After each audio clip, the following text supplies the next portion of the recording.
Things to think of first. A foreword. The efficiency of a book is like that of a man, in one important respect. Its attitude toward its subject is the first source of its power. A book may be full of good ideas well expressed, but if its writer views his subject from the wrong angle, even his excellent advice may prove to be ineffective. This book stands or falls by its author's attitude toward its subject. If the best way to teach oneself or others to speak effectively in public is to fill the mind with rules and to set up fixed standards for the interpretation of thought, the utterance of language, the making of gestures, and all the rest, then this book will be limited in value to such stray thoughts throughout its pages as may prove helpful to the reader. As an effort to enforce a group of principles, it must be reckoned a failure, because it is then untrue.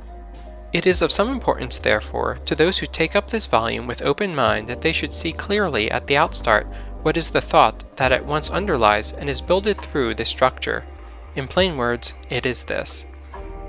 Training in public speaking is not a matter of externals. Primarily, it is not a matter of imitation.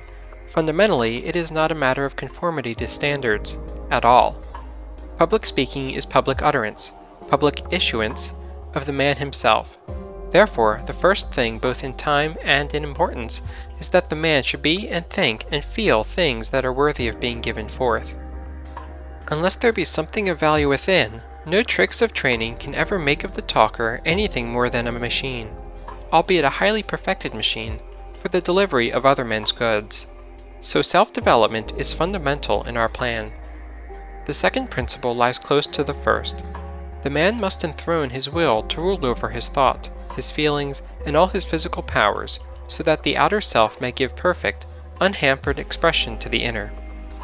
It is futile, we assert, to lay down systems of rules for voice culture, intonation, gesture, and whatnot, unless these two principles of having something to say and making the will sovereign have at least begun to make themselves felt in the life.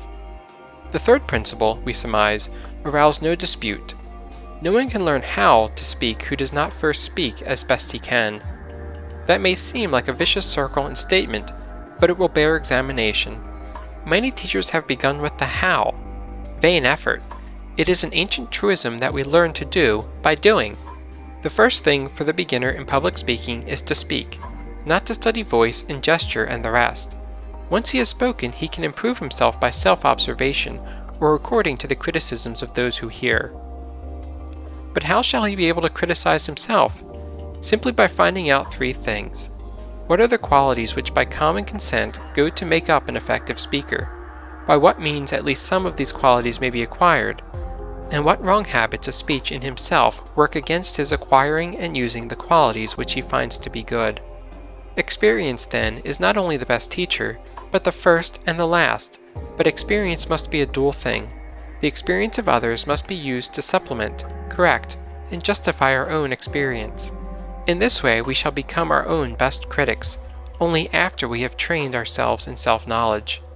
The knowledge of what other minds think, and in the ability to judge ourselves by the standards we have come to believe are right. If I ought, said Kant, I can.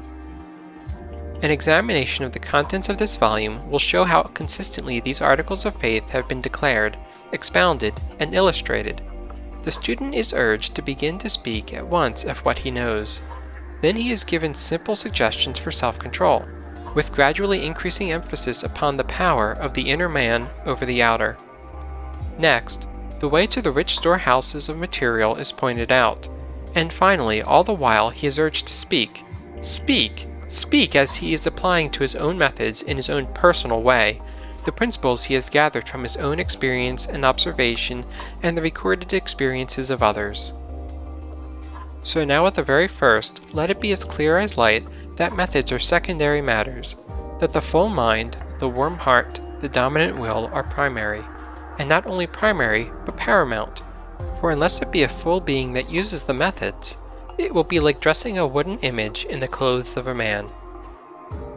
J. Berg Esenwein, Narberth, PA, January 1st, 1915.